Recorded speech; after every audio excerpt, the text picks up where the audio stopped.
Talk us through yesterday. How did it go for you? Well, yesterday was a very long meeting. We'd scheduled originally to have a 2 to 3 hour meeting. And indeed, we went on, I think, for 6.5 hours. There's a lot of hard yards there to be negotiated. The European Union is putting a lot of effort into this particular discussion. So is the United Kingdom and Spain. We have to recognize that. This is an agreement about Gibraltar, principally, and about the 32,000 people who, as a result of the Brexit referendum, are now excluded from many of the benefits that we would have had access to in the context of fluidity across our frontier, despite the traditional lack of fluidity that there has sometimes been there.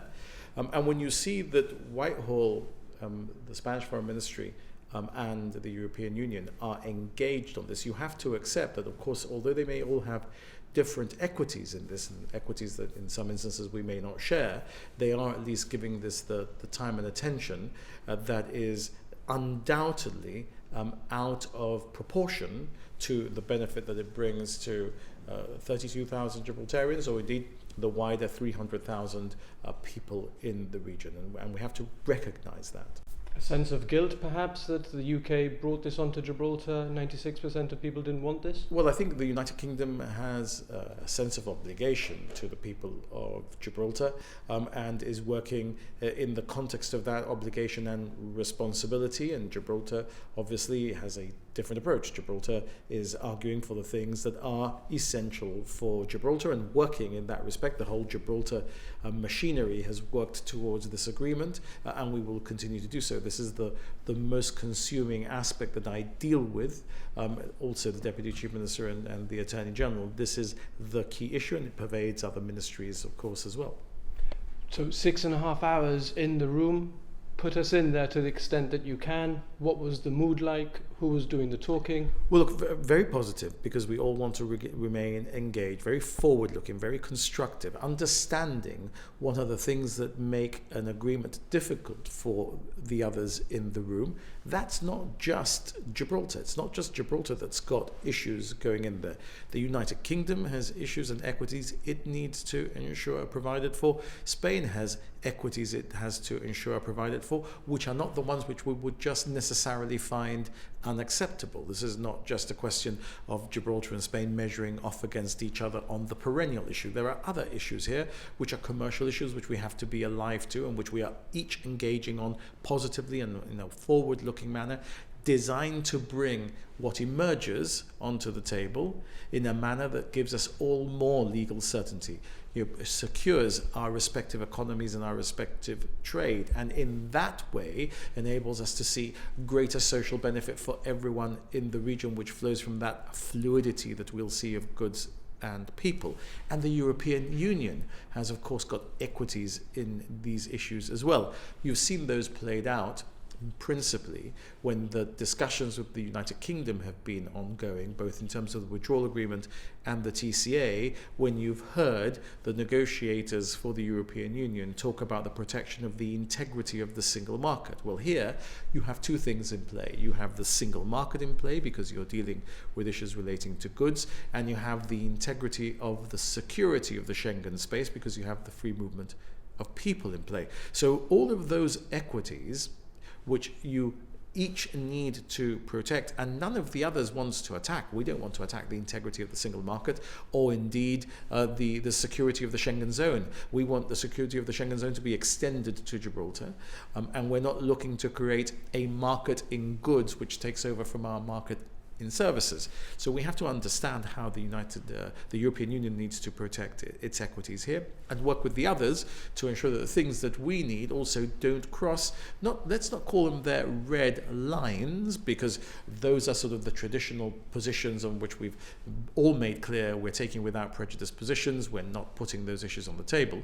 But the equities that people have, and you have to recognize in a negotiation, different entities have different equities, and you've got to find the way through those to make sure that your equities and their equities don't cross, but that they are working in parallel for mutual benefit. And that's the very hard work that we're doing. It's not easy.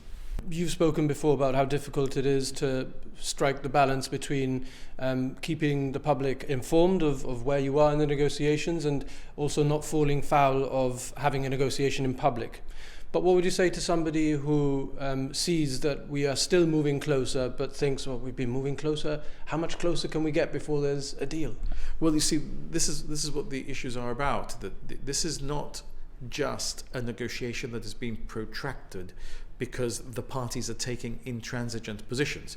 We might have all got up off the table if that were the case. This is all of the parties genuinely seeing that there are issues that need to be resolved, and more issues come up as we resolve other issues. I think I've described it to one of your fellow newscasters as you're going through one door. You think, my goodness, this is it. We've gone through the door. And in the next room, you find 1,000 doors. And this is because of the complexity of the legal structures that Gibraltar is plugging into in the context of the free movement of goods, in the context of fluidity of people, in the context of transport, in particular in air travel, which is, of course, complex. But the whole purpose of continuing is because the potential prize is one which is a good one for Gibraltar, in particular as an alternative to not having a negotiated outcome, where we have, of course, a no negotiated outcome plan to mitigate the effects of hard Brexit on Gibraltar, but that is to mitigate effects, whilst the alternative here is that the negotiated outcome leads to greater opportunities, at least to, in a period, to reset the Gibraltar economy in some way if necessary. So there is a great prize here if we can ensure that we square the circle. That's why we're all working so hard. That's why we're seeing everybody so engaged, because the benefits, I think, would be worth doing. And that's why I continue to be engaged. Nobody should think that the government of Gibraltar would continue engaged in a process that was going to be bad for Gibraltar, either economically, socially, or politically. That would, of course, not be the case. I wouldn't be wasting my time in doing something that's going to be bad for us. And I know that Gibraltar is Gibraltar, and I know that we sometimes all fall into the trap of doing that good old throwaway line, bueno, que cierren la frontera y además ... I know that people sometimes take that attitude. And if you're having coffee at the piazza, or wherever it is that people have coffee these days, you can afford to do that.